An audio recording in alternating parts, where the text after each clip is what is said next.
One moment, we're letting everybody load into the webinar portal, and then we will get started.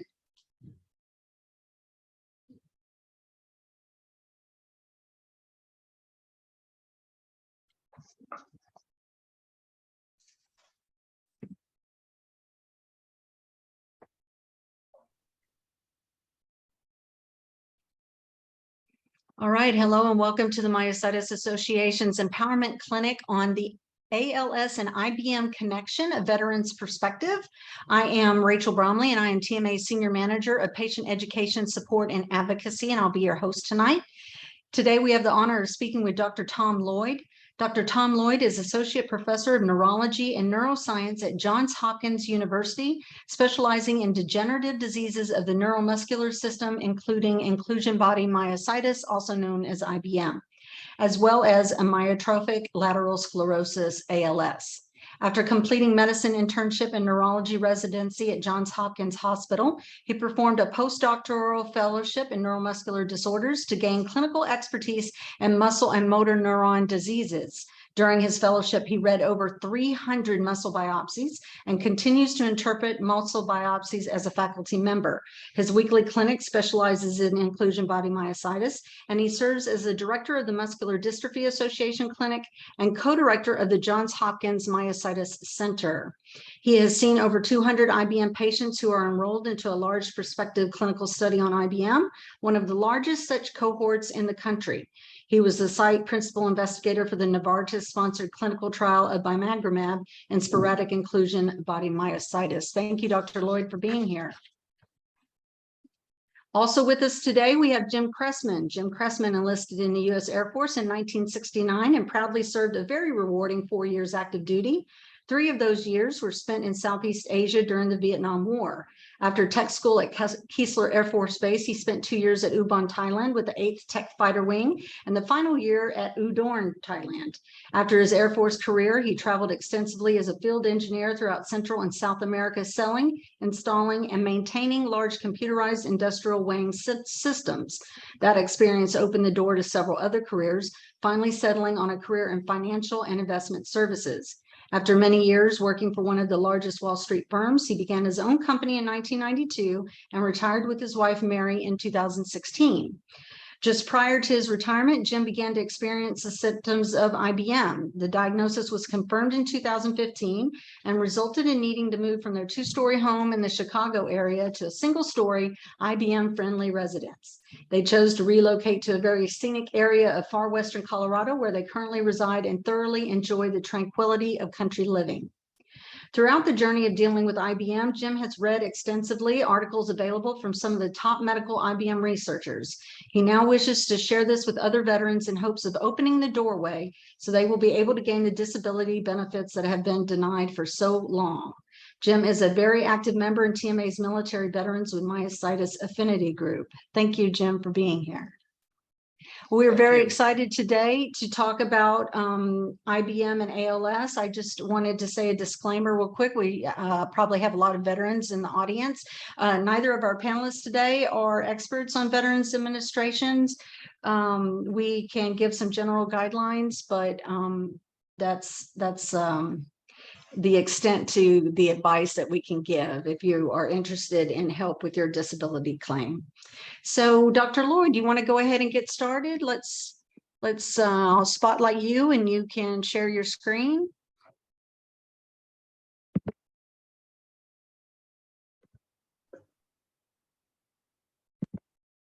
Okay, very good. Are you able to see my?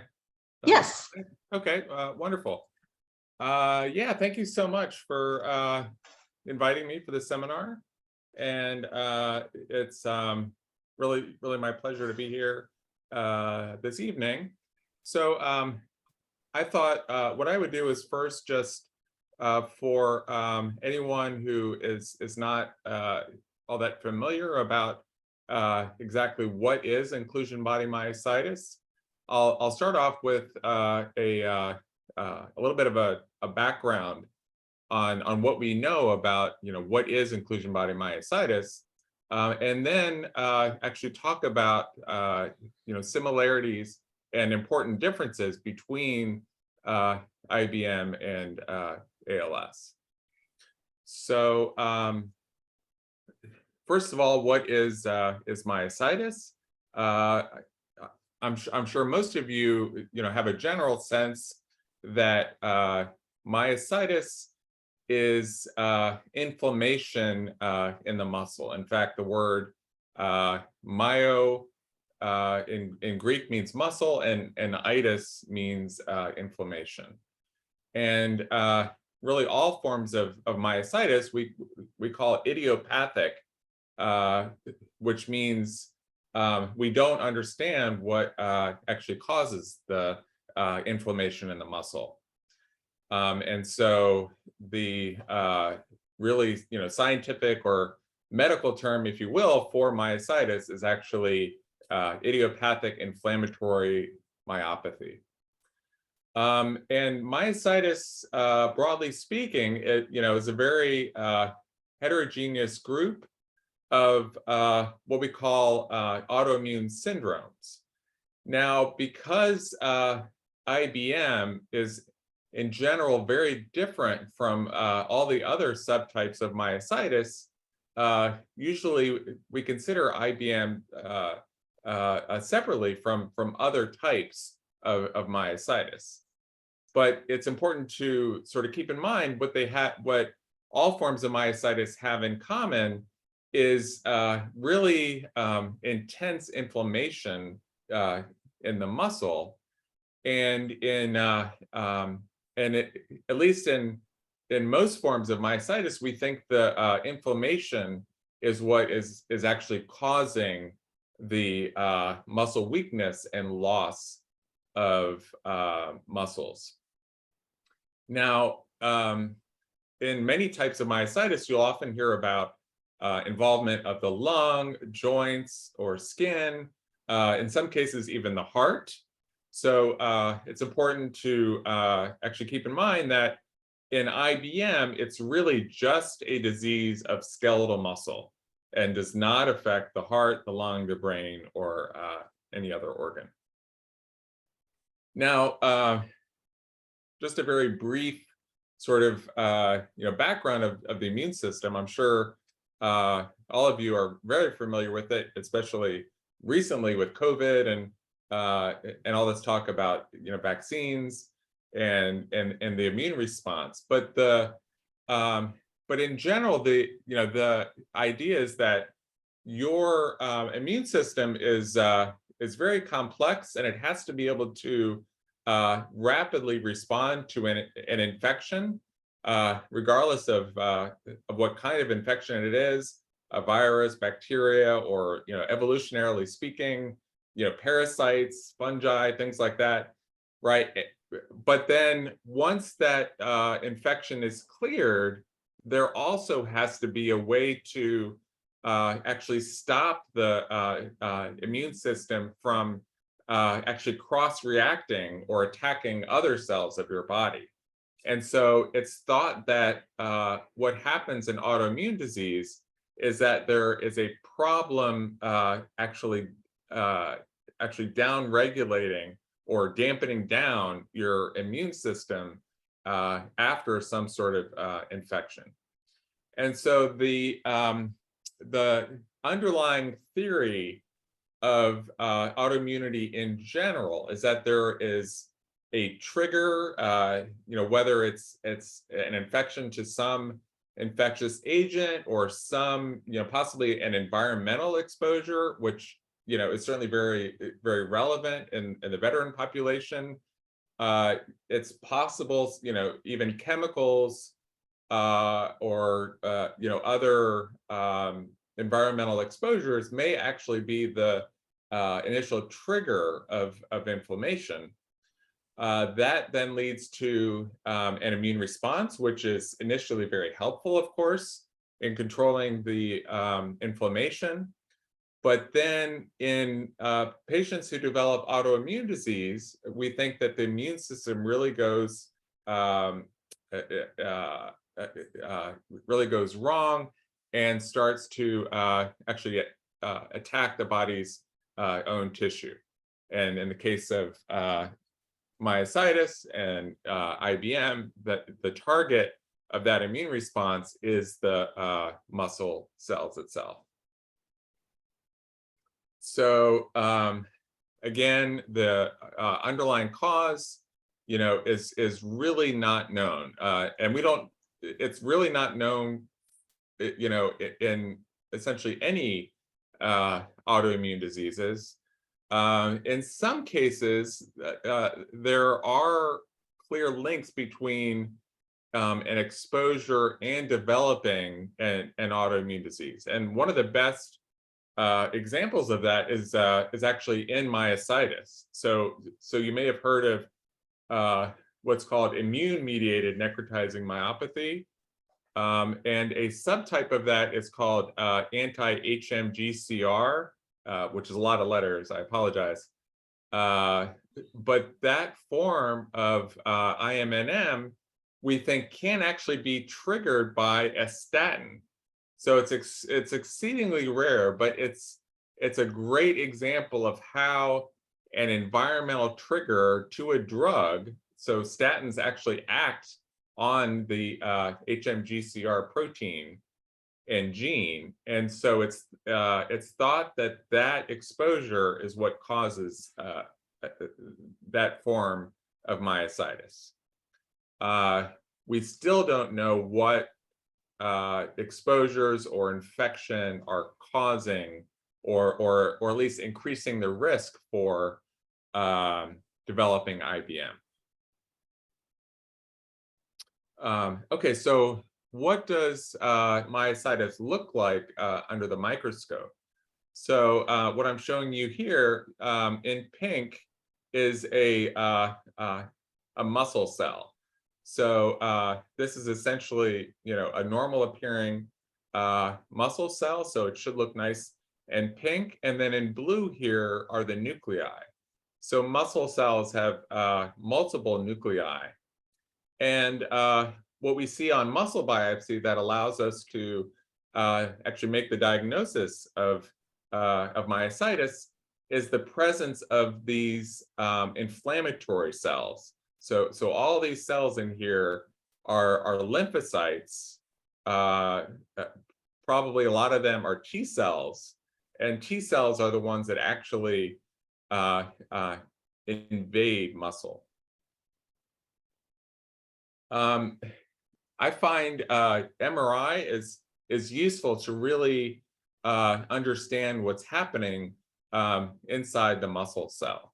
So this is an MRI of thighs, and what I'm showing you here on top is an MRI of a normal patient. And so you can think of this as essentially a cross section through the middle of a thigh, and what's in the middle here is your femur. So this is the bone. Muscles are surrounding it, and then you have fatty tissue and skin on the outside. So this is what normal muscle looks like. You have your quadriceps here in the front. So this is the actual front of the patient lying on the bed. This is the back. These are the hamstrings. And so on this series of imaging, what we call T1, any bright signal is fat, any dark signal is muscle. And then we also do what's called a stir sequence, or T2. And this is great for actually showing inflammation. So anything bright on here is either a blood vessel, so these are all blood vessels in here, or is inflamed muscle. And so this is normal.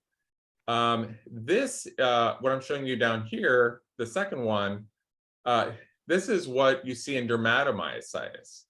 So the muscle itself on T1 really doesn't look that different.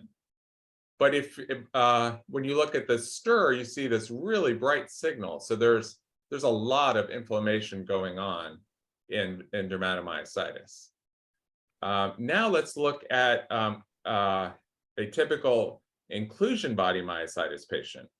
So what you can see here is that if you look in the back of the leg and the hamstrings, here the muscles look pretty normal, but in the quadriceps, this anterior part or the front of the leg, there's really profound loss of muscle, and because of losing the muscle, it's actually been replaced by fatty connective tissue. But even in the muscle that is present, you can still see inflammation. We don't understand why in IBM it really prefers the quadriceps and spares the hamstrings. But that, is one of the key questions to really trying to, better understand IBM. So in addition to the inflammation, the invasion of muscle cells by T cells, you also have what we call rimmed vacuoles. So you'll hear that term a lot if you read about inclusion body myositis. And these vacuoles, so they're not in every cell. In fact, they're in relatively few cells that we can see under the microscope. But they're so characteristic and distinctive for IBM that it is actually part of our diagnostic criteria. So if you see these rim vacuoles along with the inflammation, it really helps us make a definitive diagnosis of inclusion body myositis. Okay, so what are the inclusions that actually give it, give IBM its name? So the rimmed vacuoles, if you look at them under really high power microscopes, like with electron microscopy, what you see are these what we call tubulofilamentous inclusions. So this is, really zooming into a very small spot inside a muscle cell. And these aggregates we think are basically specific proteins inside muscle cells that are forming these aggregates, and somehow these aggregates are toxic. And here's an example of a stain that we can do in our diagnostic lab to really show these inclusions. So it's an antibody against a protein known as P62, and when we see this, when we see these aggregates, it's really quite specific for a diagnosis of inclusions. You might have also heard of similarities between Alzheimer's and IBM. Now, they're very different in that Alzheimer's affects the brain, IBM does not. But what you see in the brain in Alzheimer's patients is what's called amyloid. And in fact, you can see what we call amyloid in muscle cells using special stains in muscle biopsies from IBM patients. So Real quick, Dr. Lloyd. Yeah. That just brings to question, somebody's going to want to know, does that mean if I have IBM, I'm likely to get Alzheimer's? Yes. Sorry. The answer to that is no. There, as far as we can tell, there's no link at all between IBM and Alzheimer's disease. So okay. It's really just at the microscopic level what we can see in the brain cells in Alzheimer's disease, what we call amyloid plaques, you can see in muscle cells in IBM. I'm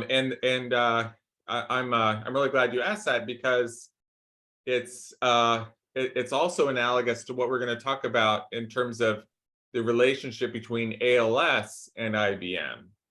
So in ALS, the actual disease pathology is in neurons. It's in the nervous system, so in the brain or in the spinal cord. Whereas in IBM, what I'm going to talk about, the actual pathological similarities there are in the muscle. So similar, microscopic changes that you see in the brain in ALS, you can see in muscle cells in IBM. So as I'm sure most of you are aware, these neurodegenerative diseases, Alzheimer's, Parkinson's, Huntington's, ALS, really there are no good treatments yet for any of these diseases. And so there's really increasing research funding for these from the NIH for neurodegenerative diseases in general. And what I'm really advocating for, as is the Muscular Dystrophy Association and others, is basically trying to use some of this increased research funding to also help fund inclusion body myositis, because it's actually some of the same sort of pathological changes that we see in the muscle of IBM that you see in the brain of these other devastating neurodegenerative diseases. And so actually, can we apply what we learn from studying IBM to more common neurodegenerative diseases like Alzheimer's or ALS, and vice versa? Can we as an IBM field actually benefit from advances in Alzheimer's disease research and ALS? But the fundamental point that I want to make here is really that all these diseases, what they have in common are abnormal proteins at the microscopic level in cells that are misfolding and forming these aggregates that we think are then somehow toxic to cells. And then one mechanism that cells usually use to actually get rid of these protein aggregates is a process known as autophagy. And this has really just, in the last 15, 20 years been really recognized. The discovery of autophagy was awarded the Nobel Prize about 5 years ago. And a number of drugs in development are actually targeting this autophagy process. One of which is rapamycin, or sirolimus, which is actually the next clinical trial that's about to start in IBM.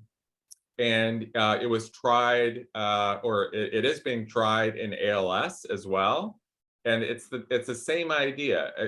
Can we actually stimulate this process to use the normal sort of clearance mechanisms that cells have to actually get rid of these toxic protein aggregates? Okay, so before I go any further and tell you about my research that's suggesting, a link between ALS and IBM, actually pathologically, I want to make it very clear, if any of you, Google ALS or read about it, ALS is a very different disease. So it's a devastating, rapidly progressive, fatal disease. And IBM is not at all like that. So it's much more slowly progressive. ALS commonly involves breathing, and so most patients die due to an inability to breathe. In IBM, your diaphragm is almost never affected, or if it is, it's mildly affected. So it's a very different disease. But what I'm going to talk to you about, so our research is in what's known as actually TDP-43, And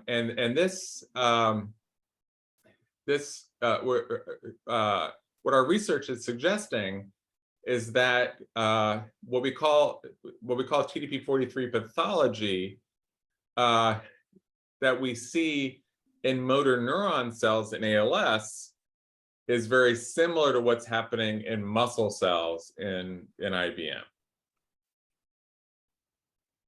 Okay, so I've talked a little bit about autoimmunity, and really there are two main sort of competing theories as to what causes IBM. So one is that, you know, it's purely autoimmune, the immune system goes wrong, and it attacks muscle cells.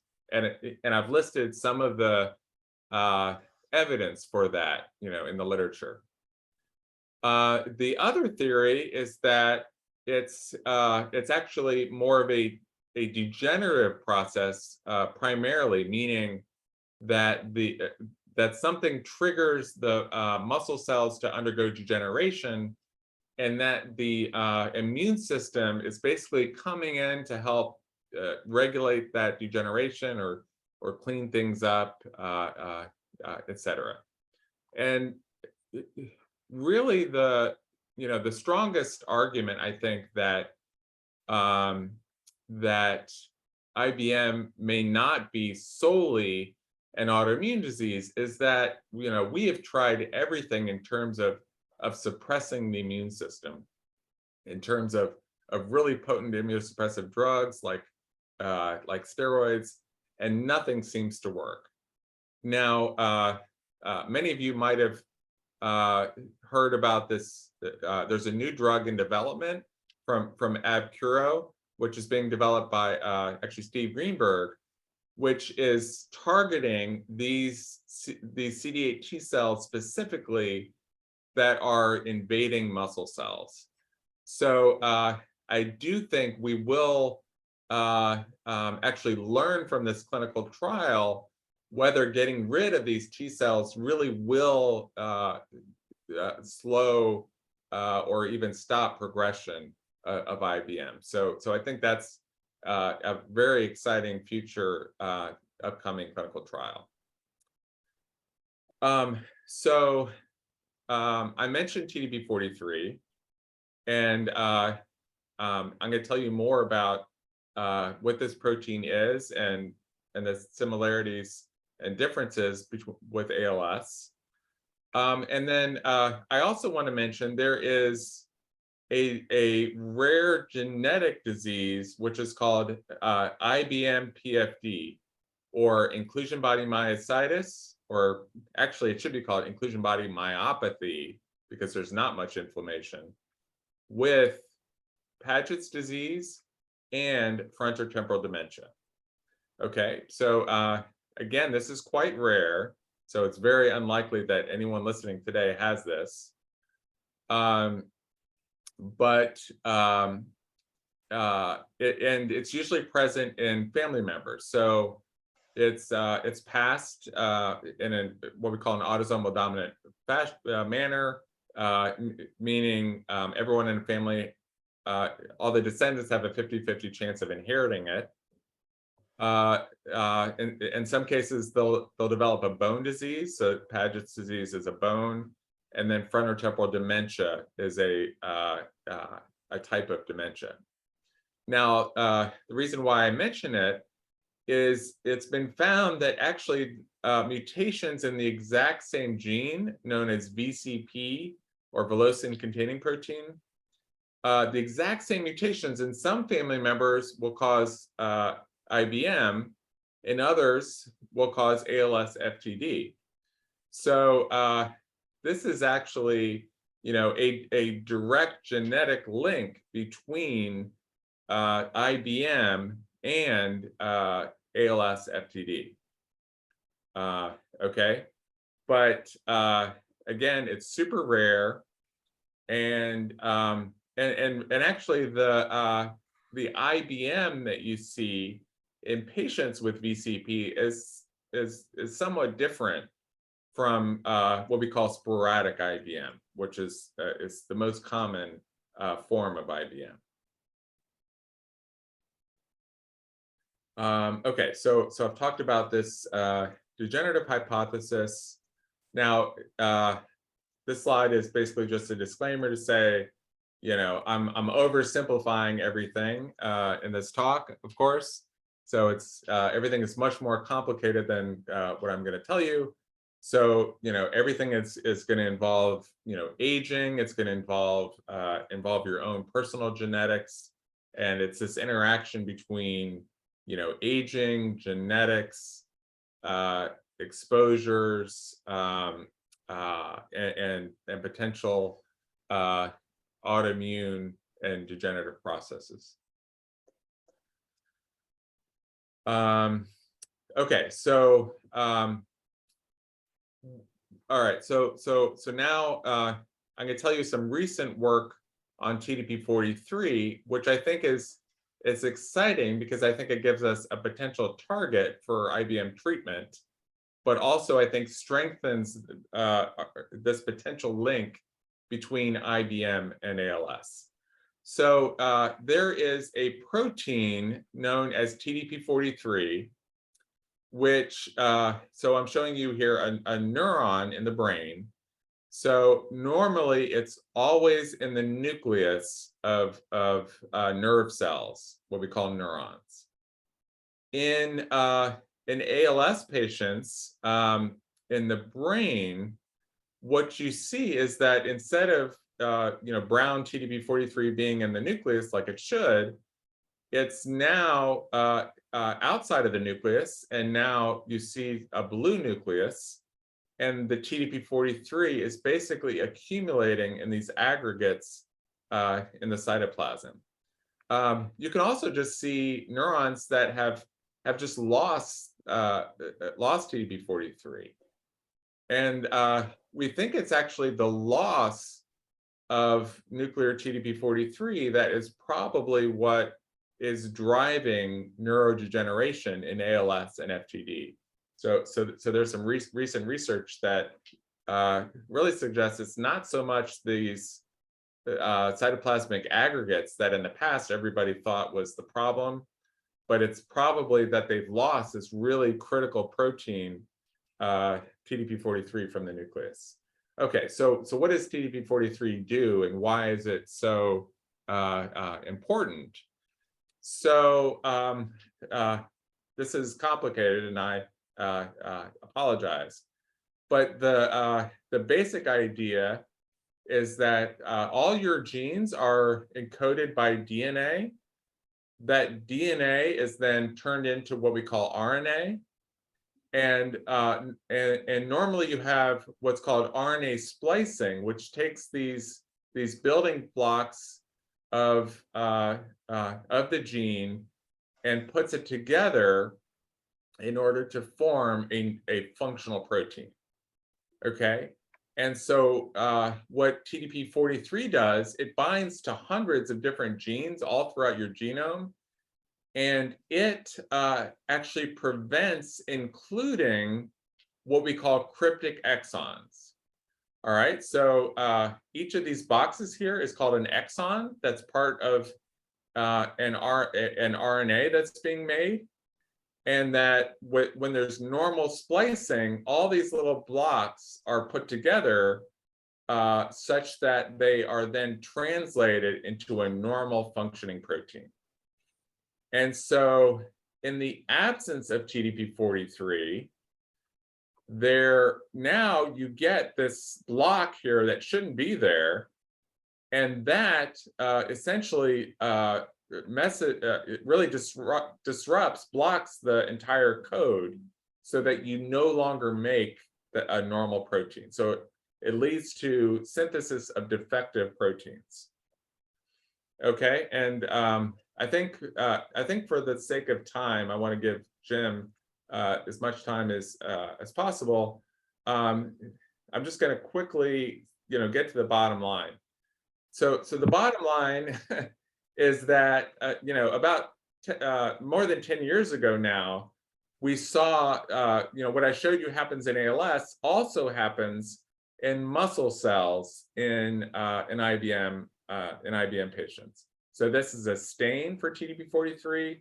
In blue here are the nuclei. So there's no longer TDP43 in the muscle. And what we published just earlier this year is that not only do we see this mislocalization of TDP43, but this mislocalization of TDP43 leads to really drastic changes in splicing. So many proteins are synthesized in an abnormal way in muscle cells, just as people have shown in the brain for ALS. And so we studied 120 IBM patients, 120 patients altogether. 44 were IBM. And what we showed is that if we can see what we call cryptic exons, so this abnormal splicing of TDP43, it's incredibly sensitive and specific for actually making a diagnosis of IBM. And so we're now really trying to use this as a way to better diagnose IBM, as well as to have a biomarker for clinical trials, and then eventually to actually develop treatments around that. And I apologize for taking so much time. No, you're totally fine. Thank you so much. If you have a question for Dr. Lloyd, please put it in the Q&A box, and we will get to Q&A in a little bit. And now we turn to Jim Cressman. Jim, how are you doing? We're doing fine. Dr. Lloyd, thank you very much for that explanation. It was rather fascinating for speaking for myself as one as an IBM patient and the other veterans with IBM. This has been something that we extend infinite thanks to you for your time and your information. Absolutely. Well, Jim, let's talk a little bit about the veteran issues and initiatives that you've been working on with some other parties.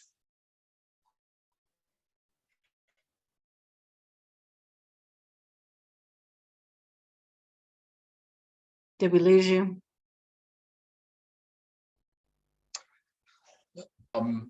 Neither. Can you hear me okay? Now we can, yes. Okay. When I was diagnosed with IBM, I really, didn't know anything about the disease, and some of the doctors that I went to similarly didn't know anything about the disease. I was somewhat out on my own. That took me to a journey of research on what disease I had. And from Dr. Lloyd's research being available online, I read that, among other things, and saw the connection between environmental exposures and inclusion body myositis. This was something that was familiar with me because I had experienced exposures when I was stationed in Southeast Asia from the Agent Orange contamination. And I wanted to find out if that played a role in my getting IBM. But that has taken me through the process to really look into this thing in more detail. And I have become quite interested in finding out how IBM and ALS are associated with environmental exposures. From a veteran standpoint, so many veterans have been exposed to this, not only from inclusion body myositis, but polymyositis and dermatomyositis as well. And the question apparently still remains as to what causes that.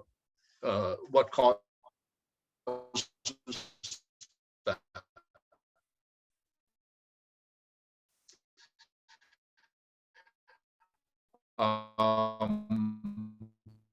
It's give him a minute. been something that has been.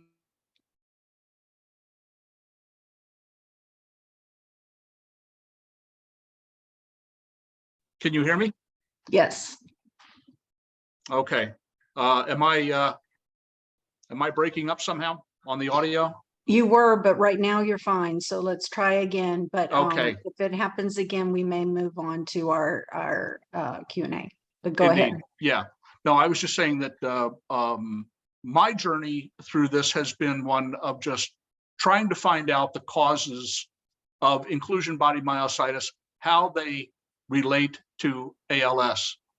The reason for that is because there is a law that was enacted a few years ago that was quite brief, and it was Title 38, Section 3.318, that basically says, except as provided in paragraph of this section, the development of amyotrophic lateral sclerosis manifested at any time after discharge or release from active duty, naval, air, or space service is sufficient to establish service connection for that disease.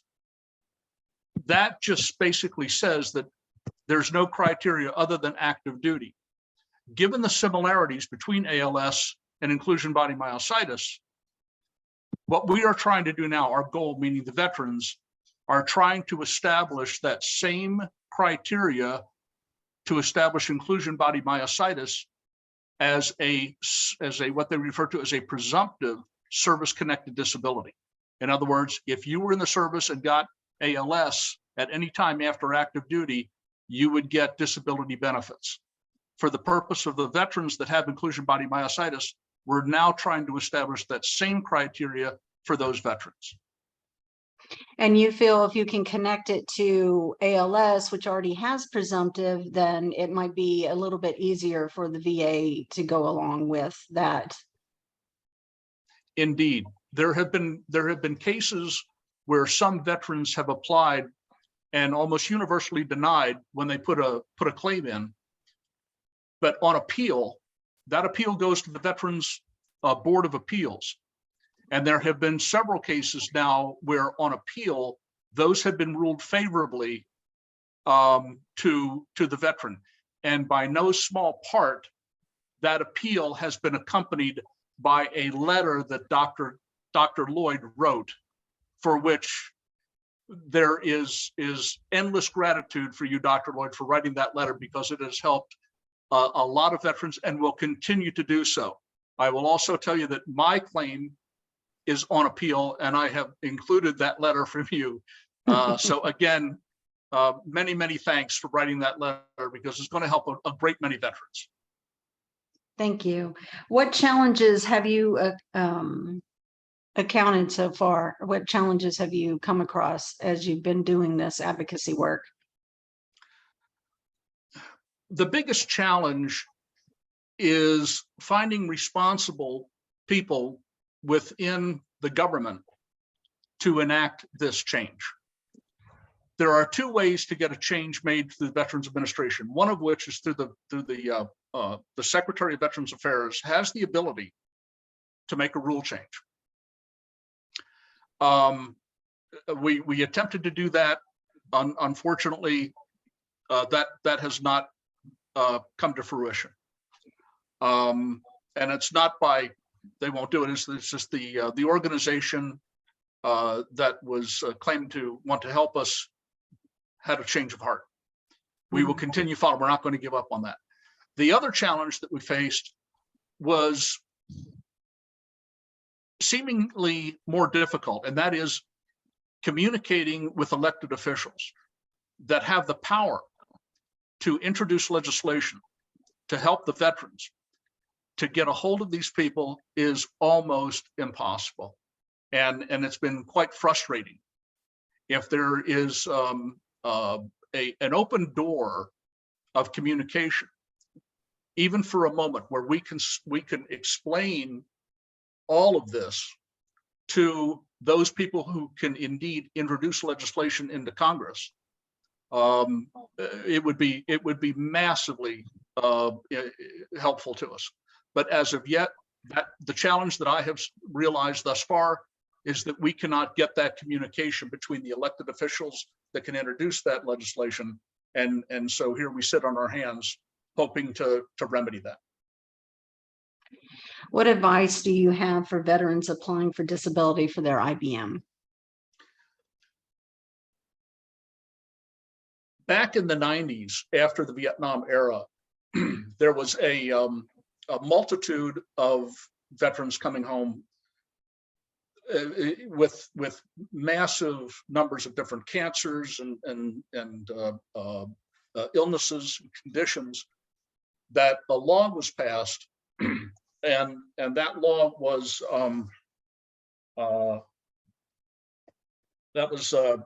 Title 38, Section 1116, that basically said that if you served in the Republic of Vietnam, that and you got any of these listed diseases, that it was presumed to have been caused by exposure to environmental toxins, primarily Agent Orange. Those diseases that are listed are referred to now as presumptive service-connected diseases. If a veteran puts a claim in for inclusion body myositis and states that it was because of environmental exposures, inclusion body myositis is not currently listed as a presumptive service-connected disease, and it is almost assured that his claim for benefits will be denied by the VA. Conversely, there was another law, the one that I read earlier, this Title 38, Section 3.318, that establishes ALS as a presumed or presumptive service-connected disability. So if the veteran is going to put a claim in for disability benefits, with ALS being a service-connected disability, it is, I believe, in the veteran's best interest to make that comparison and link it not to any exposure to Agent Orange or any other toxic exposure or environmental contaminants, but to link it toward ALS. Accompany that with the letter that is readily available all over with veterans from Dr. Lloyd. And I think they've got a far better chance of getting a favorable ruling on their claim using this approach, rather than claiming it was just from a single exposure of unknown sources. Thank you, Jim. We can go to Q&A now. If you have a question for Dr. Lloyd or Jim, please put it in the Q&A box. And Dr. Lloyd, Jim had a few questions for you. We can start with that, if you would, please. Jim, go ahead and ask your questions. Yeah, I was curious as to when you mentioned the TDP-43, is TDP-43, that is the primary common denominator, if you will, between the ALS and the inclusion body myositis? Yes, although in IBM, it's in the muscle cells. In ALS, it's in the brain and spinal cord. And do we know why that difference exists? No, we're actually doing a lot of research right now, really, trying to find out what causes actually TDP-43 to move like from the nucleus into the cytoplasm and stay there, and not be able to like return back to the nucleus. And the underlying cause is really unknown at this point. You mentioned the VCP, the vascular containing protein.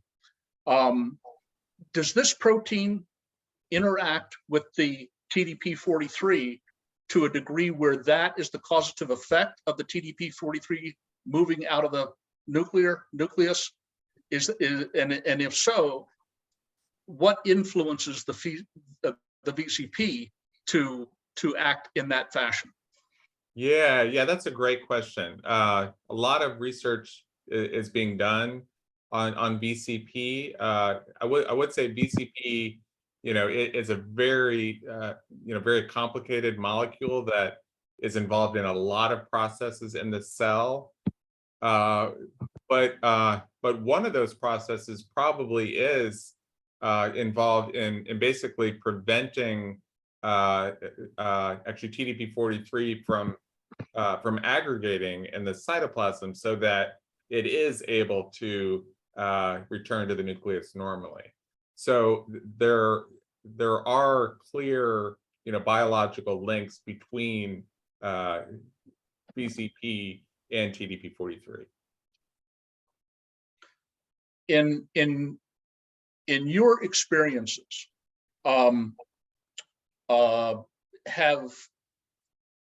have other scientists such as yourself collaborated with you on this research that is now gaining, hopefully, more universal acceptance? Yes, yeah. So quite a few researchers are studying this exact same link and question. In particular, Chris Weil is one of the first names who comes to mind. He's actually president of the MAB of TMA, and his lab really studies VCP in particular, and is really interested in the link between VCP and TDP43 in IBM. But a number of researchers are studying this. Thank you. Go ahead. I can address actually two of the questions in the chat that are linked. So one of which is, why is IBM often misdiagnosed as ALS? And the other is, why is it often misdiagnosed as polymyositis? And those are both great questions. And it's true. Those are the most common early misdiagnoses of IBM, either polymyositis or ALS.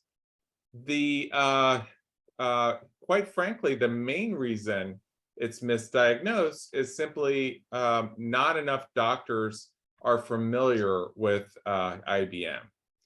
So I can't tell you how many neurologists, neuromuscular specialists have never seen an IBM patient. And there are in terms of the misdiagnosis with polymyositis, the reason is that it's not uncommon to actually do a muscle biopsy and see lots of inflammation, but actually not see any of the rimmed vacuoles or the inclusions or protein aggregates. Really specialized stains need to be done in many cases to really see these inclusions, and probably early on, in some cases, depending on which muscle you look at, you may not see any rim vacuoles. And so really it's the actual history and physical exam. So the pattern of weakness that we see on exam that really solidifies the actual diagnosis of IBM.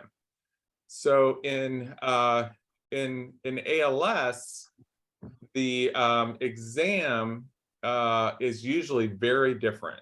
So I can know nothing about the history and examine an ALS patient and an IBM patient because I see them both, and it's clear which is IBM and which is ALS. But if you don't see a lot of these diseases. In both cases, you have muscle weakness, which can be asymmetric, meaning affect more one side more than the other.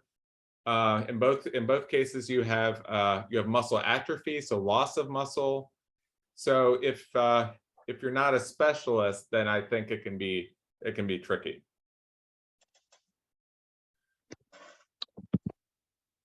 Are there any heavy metal, mercury, or arsenic investigations into IBM ongoing that you know of or in the works? Yeah, so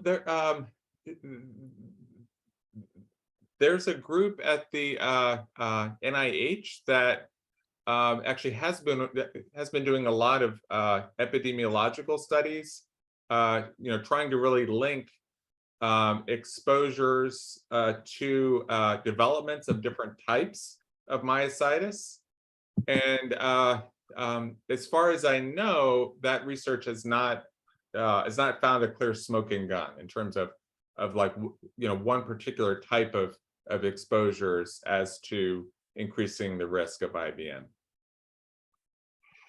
Another comment came in that there are statistics regarding ALS, such as veterans are 60% more likely to develop ALS than non-vets, or if that's not the exact number, some similar percentage. Are there similar stats anywhere regarding IBM? No, and the reason that epidemiological research has not been done is that when a disease is quite rare, as IBM is, it becomes really, really difficult to make a clear link. So it's basically just the numbers are not high enough or not as high in IBM as they are for ALS. Okay. All right. Well, thank you both so much for being here. We really appreciate the critical work you do, Dr. Lloyd, and Jim. Also, thank you for your veteran advocacy efforts. We really appreciate you. We really are happy to have you on and look forward to maybe hosting you again in the future. Did you have any last words, Dr. Lloyd? Yeah, what I was going to say, I will share with you one of my patients, Augie DeAugustinus, who actually asked a question here that I'll answer. I've actually written him a letter, it may be the same one that you were referring to, and I've recently sort of updated it, and I'll share it with you, Rachel, so that you can put it, on the TMA website as like an example letter that doctors can use to help veterans get benefits. Oh, magnificent! Thank you. So Augie's question was whether an exposure in one patient, like an environmental trigger, in some patient might cause ALS, and in another person cause IBM. Augie, I think that's a wonderful hypothesis. I think that's entirely possible. So everyone's genetics are a little bit different.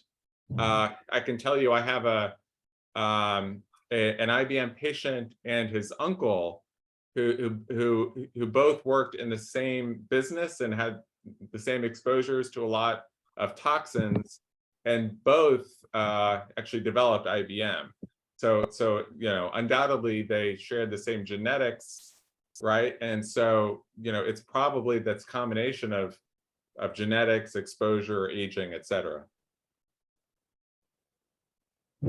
I'm just looking to see if there's any other questions that we missed. Do you see any other questions, Dr. Lloyd?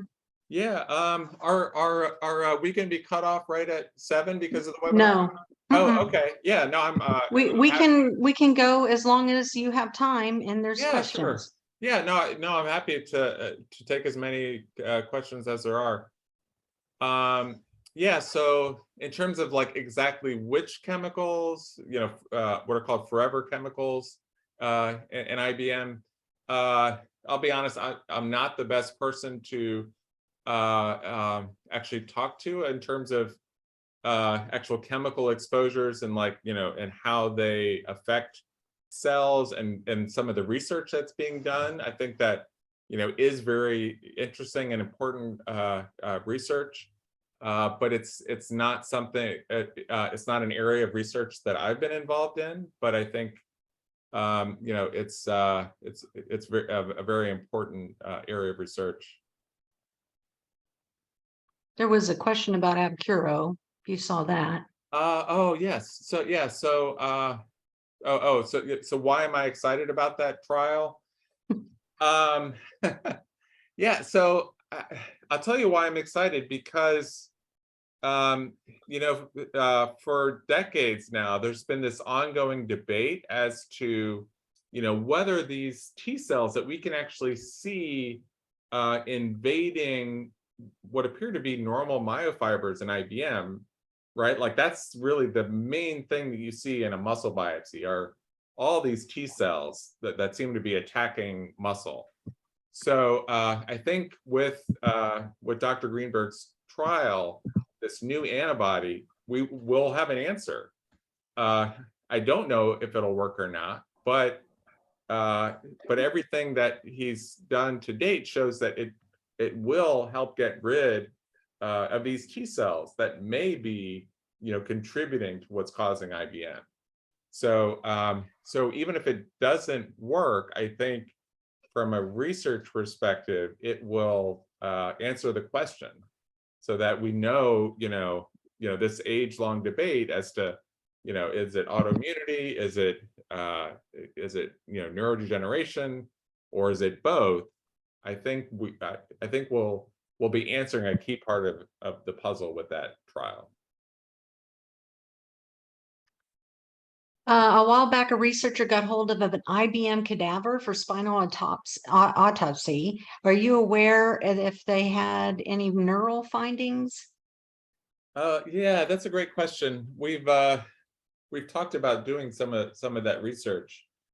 It's challenging to do. As far as I know, that has not been published. I am aware of some of these research studies, but I don't know if any of that has been published. At least I haven't seen it.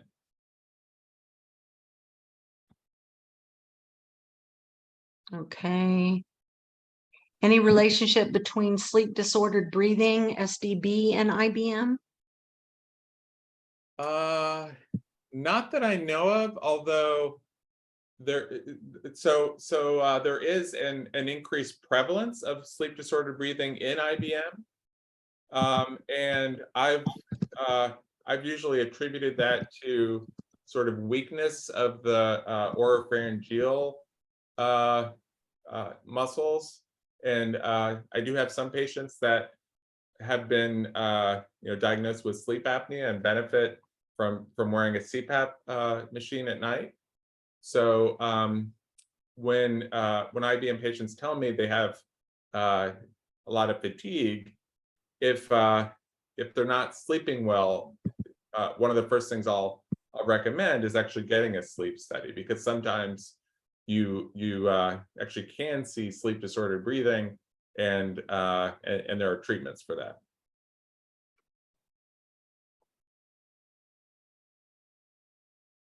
Should we get NMD gene panels done? Yeah, so when I do genetic testing, so these gene panels, it's usually in patients that don't have what I consider typical inclusion body myositis. So if there's a family history, if something is unusual either on their exam, on one of their tests, on the muscle biopsy, right? If the muscle biopsy does not show inflammation, and it only shows rim vacuoles, for example, those are the cases when I will definitely actually pursue additional genetic testing. But if you see a specialist who's confident with the diagnosis of inclusion body myositis, and you've had a muscle biopsy done, you probably don't need genetic testing. We've had a couple of people write in wondering about this presentation. It is being recorded and it will be uploaded to our TMA YouTube next week. We will also link it in our newsletter that goes out on the 1st of the month. So you can watch it again, or you can share it with friends. Dr. Lloyd, why is it believed that statin drugs trigger IBM? Yeah, so that is a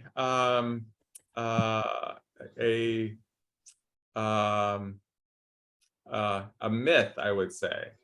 So there've actually been studies that suggest statins are, very safe in IBM. So what I was saying earlier in terms of statins as a trigger, that was for this other type of myositis, what's called HMGCR, immune-mediated necrotizing myopathy.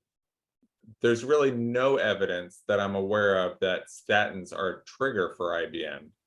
I've actually looked at this a little bit in our cohort, and as you can imagine, if you just try to look at the number of actual patients that are on statins, in our large cohort of patients who have myositis, since IBM develops in older age, usually over the age of 50, and such a high percentage of the population, certainly over the age of like 60, 70 are on statins, that's probably why that actual belief originated. But scientifically, there's no link between the two. We had an email question that was submitted by email. My father fought in World War II as part of the Red Arrow Division in Papua New Guinea. I know he contracted malaria as well as other diseases while serving. Is there any record of veterans transmitting triggered genes that would cause an outcome like IBM or ALS? Yeah, so I mean, other than our standard, neuromuscular gene panel, which we often do to look for these rare inherited forms of IBM, such as VCP. I mean, that would really be sort of the actual standard, genetic testing that we would recommend. The Mayo Clinic has a sniff test which can image and characterize the diaphragm. Is this a part of standard IBM testing? A PFT does not adequately isolate a diaphragm for assessment. Yeah, that's a great question. So many of you may be aware of, so there's a large natural history study that's being done, funded by the NIH. And there are, I think, 12 sites around the country. And actually, sniff test is part of this study because we do want to, better understand if the diaphragm, is at all involved. So it's probably involved, in some patients, but in most patients, it's not severely involved. But I would say, in terms of standard testing, usually sniff testing is not performed. Another question came in. Dr. Greenberg has authored a study which shows a 13% correlation between cerebrovascular disease and IBM based on Medicare billing data. Is this consistent with your clinical findings? Yeah, again, it's really tough because when you have diseases that are common in the in older individuals, such as hypertension, cerebrovascular disease. I'm aware of Dr. Greenberg's study. So I'm not an epidemiologist, but I think it's hard when you have a rare disease and common diseases in the population. It's hard to really make a clear association between the two. All right, well, that's it for all our questions. Thank you again so much, Dr. Lloyd. We really appreciate the critical work you do for the myositis community and for being a part of this webinar tonight. Absolutely. Thank you for having me. Thank you for everything that you've done to help the veterans as well. Absolutely. All right, that's all the time we have today. Thank you for joining us. Our next webinar will be Ask the Doc with physiatrist Dr. Taiwan Chung on Thursday, September 15th from 6 p.m. to 7 p.m. Eastern Time. And don't forget before that about our annual patient conference coming up in Orlando in person September 8th through the 11th with a virtual option on the 9th and 10th. You can register at www.myositis.org. For TMA, I am Rachel Bromley. Good night.